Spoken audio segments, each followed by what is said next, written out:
Good evening, everyone. Welcome back to the channel. Welcome back to another coffee rant with Dano and Frank, our Patriot Bald Eagle. If you have to hit pause on this video to get your coffee or whatever beverage you deem necessary, go ahead and do that now. We got a couple things we got to talk about. We got Walmart starting to close, starting to remove self-checkouts. Interesting. A lot of people have been talking about that on the channel.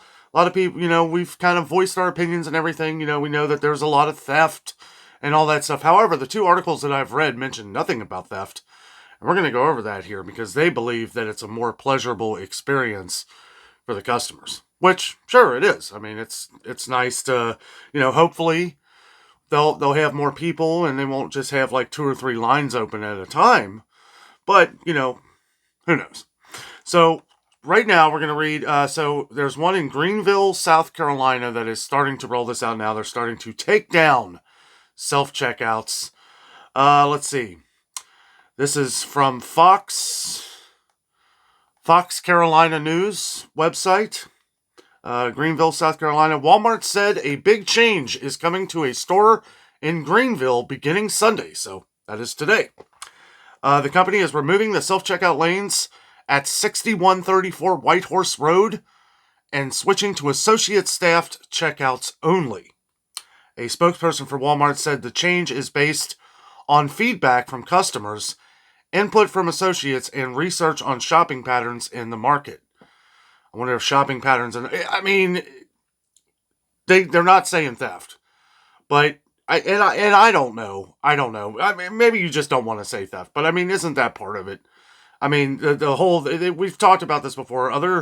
Other articles have talked about, different numbers of theft with Walmart. They've come out with numbers of theft and stuff like that. So, and it just seems like that would be the major thing. Feedback from customers, though, I know more people on the channel like going through, going to a cashier. We get more comments on people wanting to go to cashiers more than self-checkout. So, probably more of those comments on the channel than self-checkouts. Let's see. Work on the conversion will be done overnight beginning April 14th, lasting approximately 2 weeks. Seems like a lot faster to take them out than it was to put them in, because I know when our Walmart did it, our Walmart, there's barely ever any self-checkouts open. I mean, I never see a lot of them. Maybe 5 or 6 out of the, I don't know how many, 30 that they built. Quote, we believe this change helps our associates deliver more personalized and effective service and will improve customer satisfaction and the overall experience at our store, a Walmart spokesperson said. Self-checkout will remain an option at the other Walmart stores in the area. For now, right?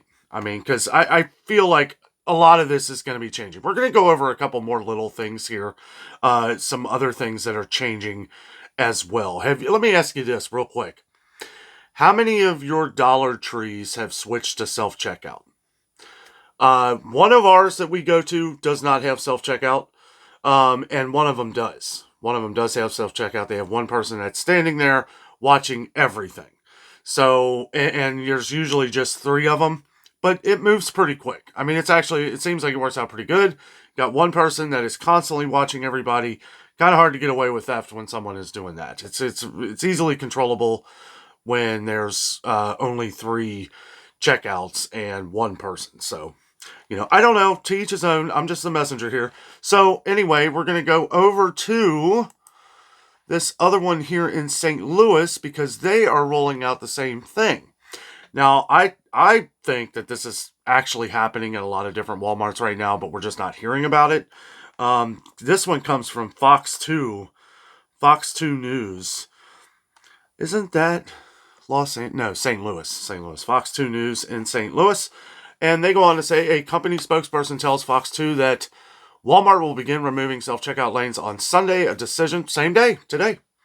A decision that will lead customers to complete their purchases at a associate staff checkout. The spokesperson says this change comes after a period of customer and employee evaluation in addition to market research.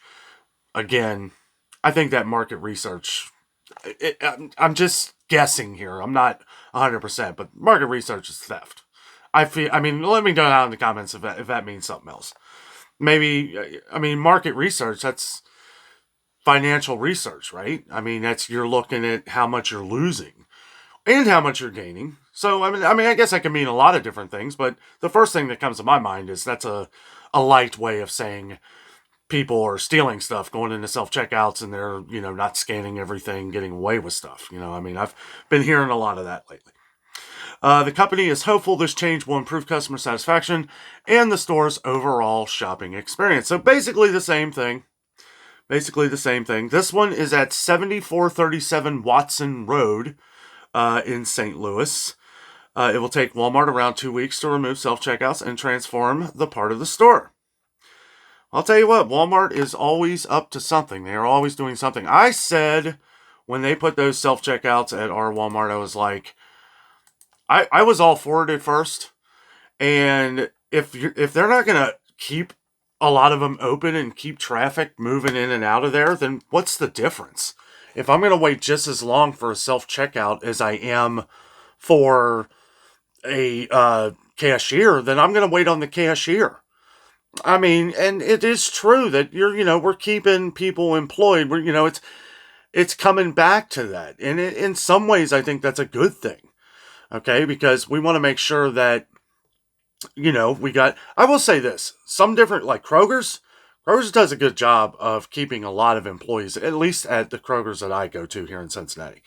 Lots of them cashiers and lots of self-checkouts. So you can pick and choose which one you want. Sometimes it's faster to let them do it. And if you got a huge order, you don't want to be in self-checkout. You may have a ton of stuff. And Kroger, if Kroger, they have all these self-checkouts, like have one of them where, like 20 items or less, or 10 items or less. And that brings me to the next topic of discussion here. Target has now, with their self-checkouts, which they only have a few, they have rolled out a 10 items or less. Now, I feel like people are going to complain about anything. You're going to have people that complain about this. You're going to have people that love it. I gotta be honest with you. I mean, for something like that, Target traditionally has like more employees working at cashiers anyway, which we always go to the cashier if we go to Target. But it is kind of nice knowing there's a lot less people in the self-checkout now. Because self-checkouts would get very backed up at Target. And it did seem like at the time, like around Christmas, there wouldn't be like as many lanes open. Or, if you have one self-checkout thing go down, that's a matter of, an extra 5 or 10 minutes on top of everybody else. I kind of thought it was crazy at first that they did 10. I would have said maybe 15 or something. 10 items, that's not a lot of stuff. You're not, from a business standpoint, you're not getting, that may turn a lot of people away. So they must know that they're getting the employees in to be able to handle the traffic efficiently. And that's good. That's a good thing. And, I bet we're going to be seeing this at a lot of different Walmarts. I think Walmart realized they made a mistake when they rolled all this stuff out. I think they'll still keep like their Walmart Plus members, which I don't know. I don't really have an opinion on that. But the Walmart Plus member lane and the Spark drivers lane, I can understand. Like, they're, if you're paying the extra money or something, but make sure that you're having more cashiers. You're hiring more cashiers. Let's keep people in business. All these stores that have been closing, all the Family Dollars are starting to close. The massive closing has begun. The massive closing has begun. There's been a lot of things going on with Dollar Tree, Family Dollar. I don't know, guys. I think a lot of these stores are going to start to fizzle out. I was reading an article the other day where there were people that were talking about how a Dollar Tree made a mistake. Family Dollar failed miserably. Dollar Tree came in and bought them out. That Family Dollar was done. They were toast. I remember this years ago. I was like, people were like, Family Dollar's going out of business, and all of a sudden Dollar Tree came in and bought them out. And Dollar Tree what they were saying is that Dollar Tree doesn't really know how to run a Family Dollar, right? They don't. And that's what we've been talking about with these different things that they're implementing into Dollar Tree now, right? It's going to start looking more and more like Family Dollar. Eventually, it's going to look like Family Dollar. They're going to have to call it Family Dollar's Tree or Dollar Family Door. I don't know. They're going to have to change the name. You can't call it Dollar Tree anymore. You're putting it, and you can say whatever you want. Inflation, different things. Maybe it's not working. I don't know. Like all the Dollar Trees I always go to, they're always slam packed. So I don't know. Some items, we've talked about. I'm not going to go. I've been talking about Dollar Tree for days here. So one thing I also wanted to mention.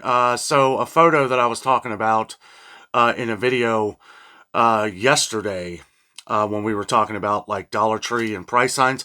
One of the photos that one of our regular viewers sent us, she sent me a message, and one of them was baby formula that was locked in a cage in a Kroger. It was not Dollar Tree. Dollar Tree is not selling the big expensive baby formula, at least not at our Dollar Trees. I started thinking about that. I was like, yeah, that looked kind of weird, but yeah, that was a photo from Kroger, but the Kroger had baby formula up in the front in a locked cage. So, I mean, they're doing this because of theft, guys. There's a lot of things, that people are just probably walking out the stores with, and this stuff is expensive. And you can say, yeah, it's really expensive, but that doesn't give anybody the right to steal it. I mean, there's ways if you need formula, you need to contact, your doctor or the WIC program, things like that, but I understand that people are probably taking these things and selling them to other people. But wanted to mention that was not Dollar Tree in that photo. But the handwritten prices were, and that's funny, we're going to be seeing more, and that is a Family Dollar thing. That is a family, well, I don't know, like I just recently noticed all the different handwriting prices since Dollar Tree bought them out. So I don't remember Family Dollar ever doing that before. But yeah, Family Dollar is not owned by the same people. It's run by Dollar Tree. And I agree. I agreed with the article. I don't think like Dollar Tree knows what they're doing. It's when it comes to how to run a business like that. They knew one thing: dollar items. You start, and okay, you raised it to $1.25. Now we're hearing a lot of things, like what a lot of items are going to be $1.50, and the confusion of this is going to be they're going to have to change these prices so fast, things get mixed up. Now, one thing I will say, a couple of our viewers were talking about how they're going to be putting not self scanners, like the scanners that tell you the price. Okay, they're going to put some of these in the store, which I think is a really good idea, because when they start mixing in all these different items and stuff together, because that's what's going to happen. You're going to have like a bag of chips here for $1.25 or $1.50 or whatever it's going to be. And then you're going to have like a bag of chips here for $3, right? And we saw the signs in the one video, now they sell the little 1 liter or 1.25 liters of Pepsi products for $1.75. So they're no longer $1.25. That just went up at ours. Plus, they're putting all the different signs up on boxes because they can't put them away fast enough. So they're literally putting signs on boxes. I think this is a way Dollar Tree is kind of training their employees to make sure you have signs on everything. And as silly as it looks, I'm glad they're doing that, because you don't want you want to keep as less confusion out of it as possible. There's a lot of people that shop at Dollar Tree, and you shop at Dollar Tree, especially if you're shopping for food at Dollar Tree, chances are you're on a tight budget. And if you're not on a tight budget, then you're a smart prepper, because Dollar Tree, you can really save some money stocking up. I like stocking up on some of the little things, because if you're not going to eat a lot of it, why spend the money on it? Like those little mayonnaises, that last a while. Different things, canned goods stuff. Some canned goods, obviously, even at $1.25 are a terrible price. But, we always talk about stocking up on sales as we go along, which we will continue to do. Guys, thank you so much for watching this video. Have a great night.